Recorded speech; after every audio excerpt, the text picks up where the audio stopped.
The real estate agent's car was in my mother's driveway. That was the first thing I noticed when I turned onto Birchwood Lane on a Saturday morning in September.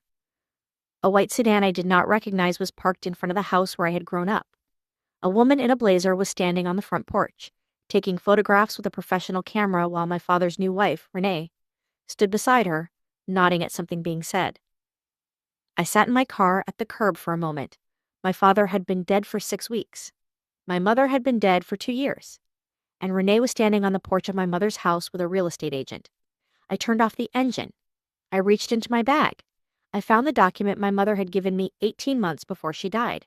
On a Tuesday afternoon in the kitchen of that same house over tea, and the particular focused calm of a woman who had thought carefully about something, and was now communicating the result of that thinking to the person she trusted most. I had read it once that day. I had not needed to read it again until this moment. I read it now. Then I got out of the car and walked toward the porch. My name is Anna Petrova, and I am 32 years old. My mother was the most quietly strategic person I have ever known. Not cunning. Strategic. There is a difference that matters. Cunning involves concealment for its own sake. Strategy involves thinking carefully about outcomes and working backward from the desired outcome to the actions that produce it. My mother Elena was a strategist in the specific sense of someone who understood that the world responded to preparation more reliably than it responded to hope. She had come to the United States from Ukraine at 24 with my father, Mikhail, 2 suitcases, and the particular determined energy of people who have made a decision about their future and are moving toward it with everything they have. They had settled in Columbus, Ohio, where Mikhail had a cousin who had been here for 5 years and who helped them find an apartment and navigate the early months of building a life in a country whose systems and rhythms they were still learning. My mother had worked as a seamstress while her English improved, and then as an alterations specialist at a dry cleaner, and then, as her skills became known in the community, as an independent seamstress with a client list built entirely through reputation and word of mouth. By the time I was 10, she had a small studio in the house and a waiting list for her work that she managed with the same precise attention she brought to everything. My father had worked in construction. Good steady work that built over years into a supervisory position at a mid-sized Columbus contractor where he had been respected for his reliability and his skill. They had purchased the house on Birchwood Lane in 1998 when I was 7 years old. A 3-bedroom colonial in a neighborhood that was solid and friendly and exactly the kind of place my parents had been working toward since they arrived. My mother had loved that house with the specific love of someone who understood what it represented. Not just a building, evidence.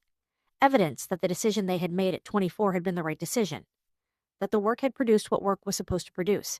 She had poured herself into it for 20 years. The garden she planted along the south fence that bloomed every June with the flowers she had grown up with in Ukraine. The kitchen she had renovated herself with my father's help over one memorable summer when I was 15, and the house smelled like sawdust and fresh paint for 3 months. The back porch she had enclosed and furnished as a sitting room where she did her best thinking on winter mornings with coffee and the particular quiet of a house that is awake before everyone else in it. That house was my mother in physical form. It was also, as I was about to remind Renee, mine. My parents' marriage had ended when I was 26. Not dramatically. Not with the sudden violence of a discovered betrayal or a dismissive breaking point. With the slow, quiet exhaustion of 2 people who had grown in different directions across 30 years of shared life and had arrived at a place where continuing required more than either of them had left to give. My father had met Renee at a work function 8 months after the divorce was finalized. She was 51 to his 58. She had been divorced once herself. She was friendly in the uncomplicated way of someone who had decided that life was easier without complications and had organized herself accordingly. I had met her 3 times before my father married her 14 months after the divorce. She was pleasant. She was not my mother. Those 2 facts coexisted without conflict in my understanding of the situation. What was more complicated was Renee's relationship with the house on Birchwood Lane. The divorce settlement had given my mother the house, straightforwardly, without contest. My father had been clear that the house was my mother's in every way that mattered, and the legal paperwork had agreed. He had moved into an apartment on the other side of Columbus and then, after he married Renee, into her house in the suburb of Westerville where she had lived for 10 years. But Renee had opinions about Birchwood Lane. Not immediately. Gradually. In the particular way that opinions form when someone has decided that a thing belongs in a category they control and is surprised to discover it doesn't. My mother noticed. She noticed the questions Renee asked my father about the house at family dinners.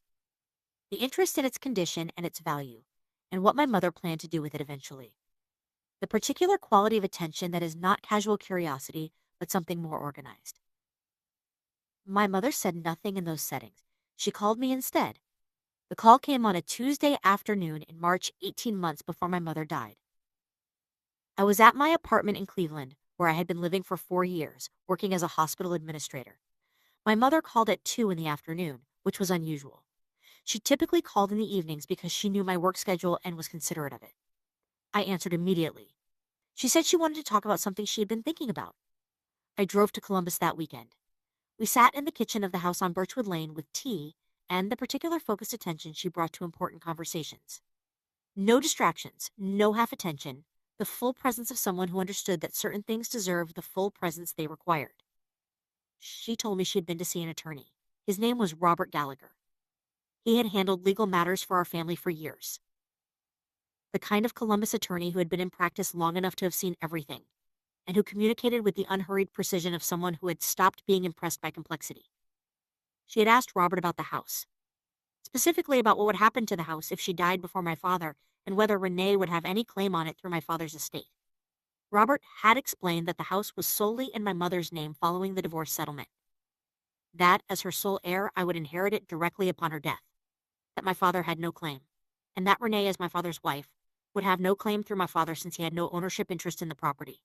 The line of inheritance was clear. But my mother was not satisfied with clear. My mother had watched Renee's interest in the house for 2 years. She had formed a specific opinion about the nature of that interest. And she had decided that clear was not the same as protected. She had asked Robert about additional protections. Robert had presented several options. My mother had chosen a living trust. The house on Birchwood Lane had been transferred into a trust with Anna Petrova, me, as the sole beneficiary. The trust took effect immediately. The house was no longer in my mother's name for estate purposes. It was already mine in the legal sense.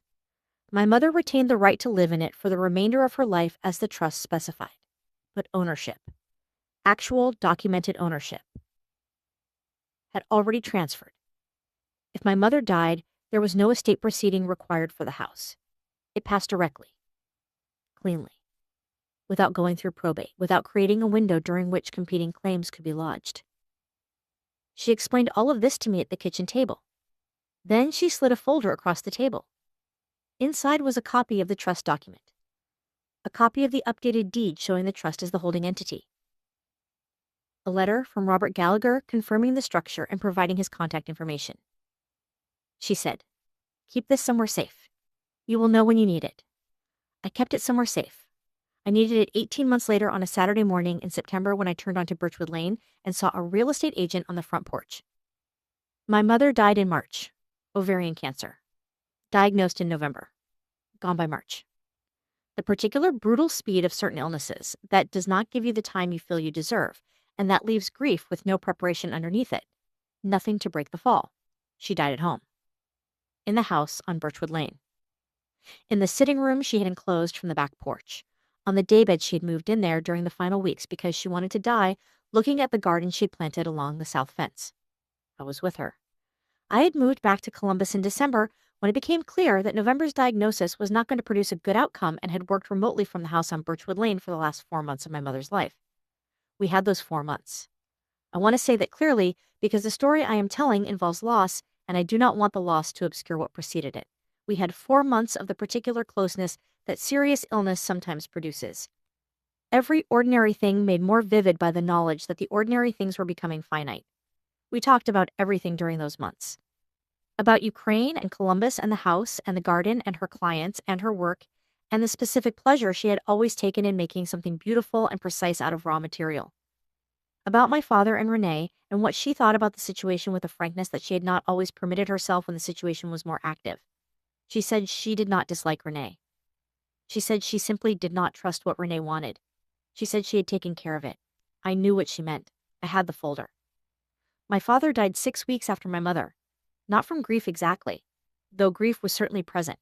From a heart attack that his doctor said had been developing for years, and that chose its moment with the particular indifference of biology. He died quickly. I was grateful for that. Not because his loss was less painful, but because the suffering was brief, and because my father deserved a quick death after a life of hard and honest work. I grieved him genuinely. I was also, in the weeks following his death, Watching.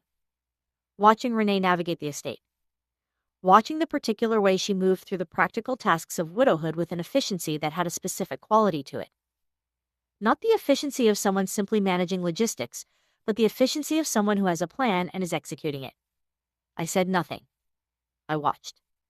The call came from a neighbor 3 weeks after my father's death, Mrs. Kowalski, who had lived 3 houses down from Birchwood Lane for 30 years, and who had known my mother since we moved into the neighborhood, and who possessed the particular community knowledge of someone who watched everything on a residential street with the committed attention of someone who considers it a civic responsibility. She called me on a Wednesday morning. She said a woman had been at the Birchwood Lane house twice that week.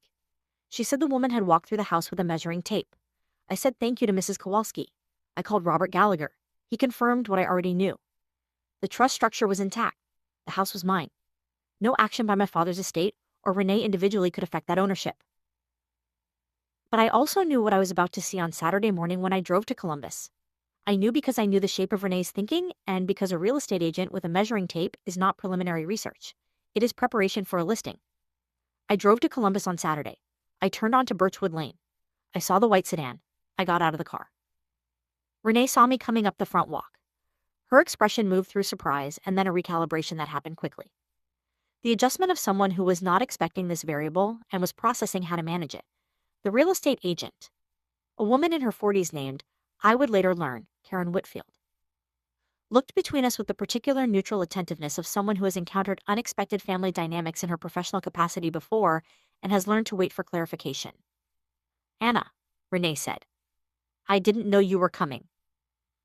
I drove down this morning, I said pleasantly. I looked at Karen Whitfield, at the camera in her hand, at the notepad she was holding. What are we working on? I asked. Karen Whitfield looked at Renee. Renee said, I'm just getting some information about the property for estate purposes. Whose estate? I asked. A pause. Your father's, Renee said carefully. I nodded slowly. Renee, I said, can we go inside? We went inside. Karen Whitfield waited on the porch. The house smelled like my mother. Not her perfume. She had not worn perfume. The specific combination of things that had been in this house for 20 years. Wooden fabric and the faint scent of the garden coming through the windows she had always kept open when the weather permitted. I stood in the front hallway of my mother's house. My house. I opened my bag. I found the folder.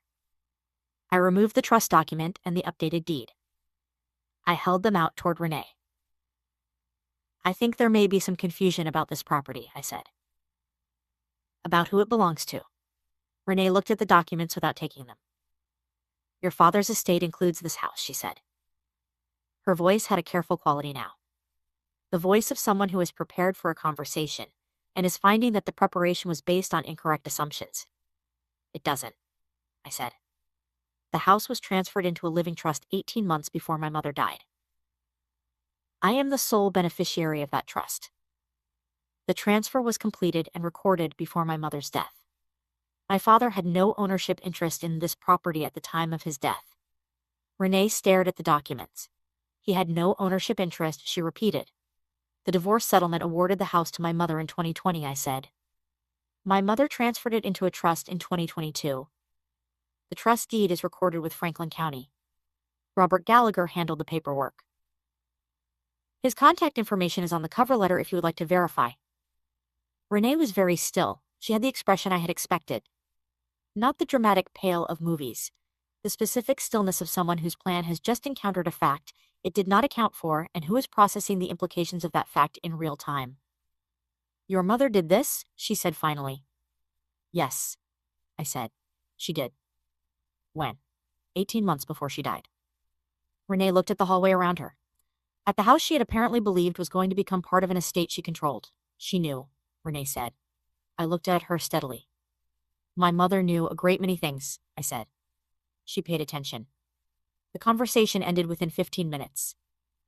Not acrimoniously. I had not come to Birchwood Lane for a confrontation. I had come because the situation required my presence and because certain things need to be said directly, rather than through attorneys when direct as possible. Renee left. Karen Whitfield left without taking any more photographs. I stood alone in the front hallway of the house on Birchwood Lane for a long moment. Then I walked through each room, not assessing, not planning, simply being in the house, reacquainting myself with each room's specific quality.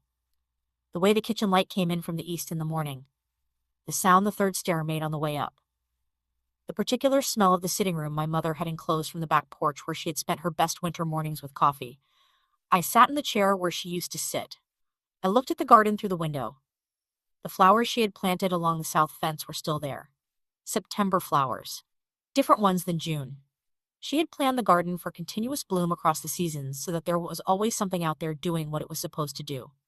She had planned for continuity. She had always planned for continuity. Robert Gallagher called me on Monday morning. He said Renee's attorney had contacted his office. I said I expected that. He said the trust documentation was clean and unambiguous and that any challenge would be without legal basis and that he had communicated this clearly to Renee's attorney. I said thank you. He said there was one more thing. He said my mother had left a letter with him. Not part of the trust documentation. A personal letter. She had asked him to give it to me after any challenge to the house had been resolved.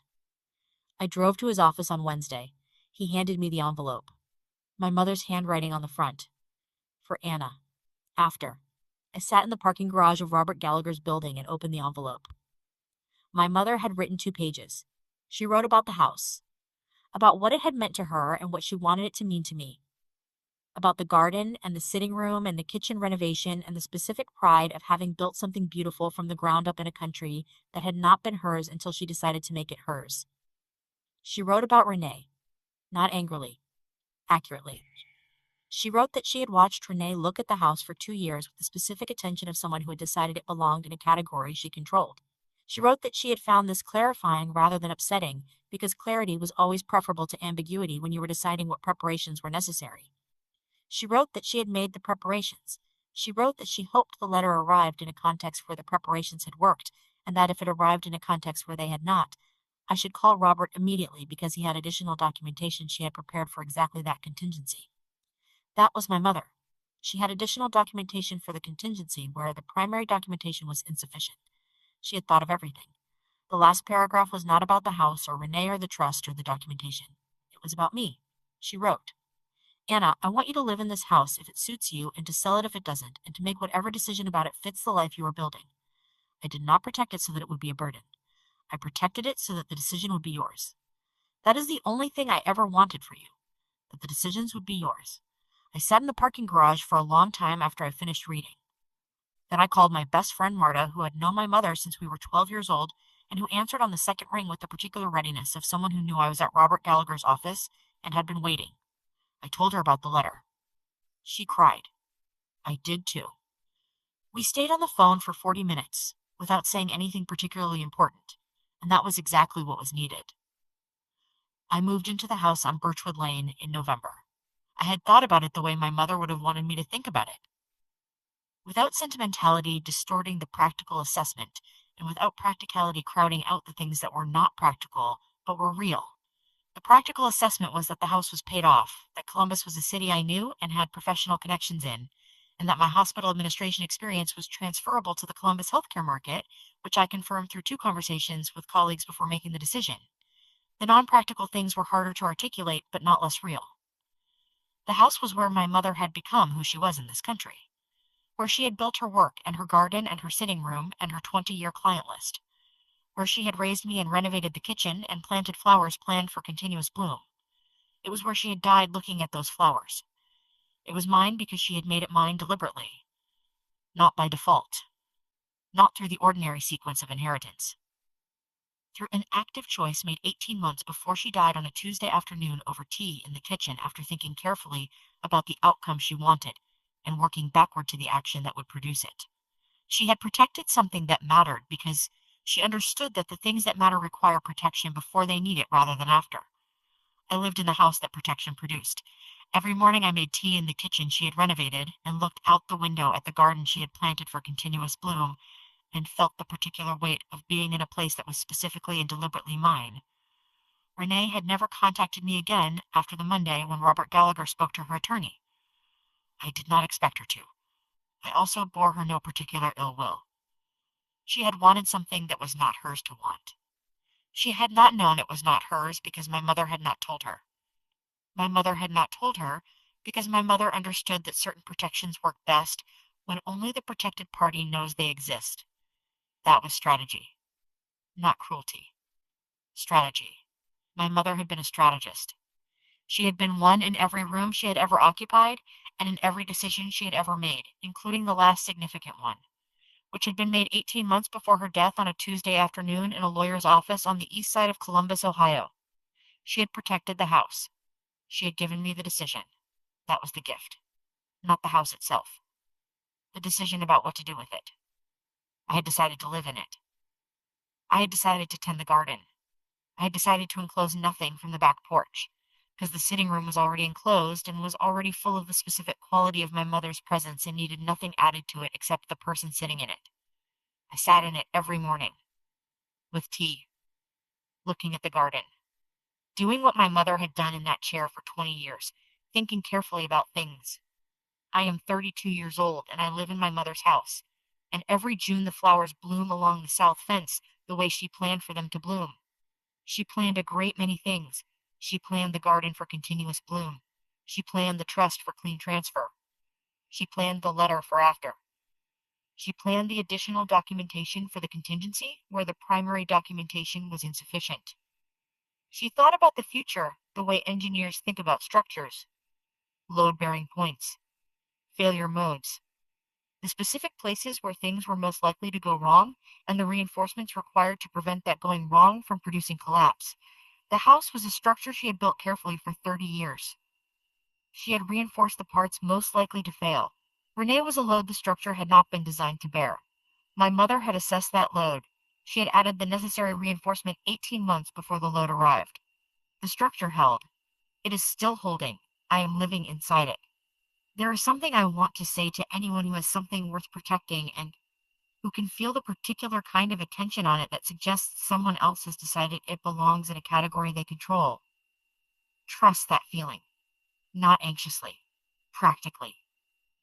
The way my mother trusted it. Not as a source of fear, but as useful information about what preparations were necessary. Make the preparations. Call the attorney before you need one urgently. Understand the structure of what you own and what protections exist and what additional protections are available. Do the documentation when things are stable and clear, rather than waiting for the moment when things are not stable and not clear, and the documentation you should have done earlier is suddenly urgent. My mother called Robert Gallagher on a Tuesday afternoon when she was healthy enough to make the appointment herself and clear-headed enough to understand exactly what she was asking for and why. She did not wait. She prepared while preparing was straightforward. And 18 months later, when the preparation was needed, it was there. Clean and recorded and unambiguous and already done. That is the lesson she left me alongside the house and the garden and the sitting room and the letter. Do not wait for the thing you are protecting to be threatened before you protect it. The protection works best when it precedes the threat by 18 months. My mother knew that. She taught it to me in a kitchen over tea on a Tuesday afternoon. I am teaching it to you now. Thank you for being here today. If this story meant something to you, and if it finds someone who needed the reminder, please share it.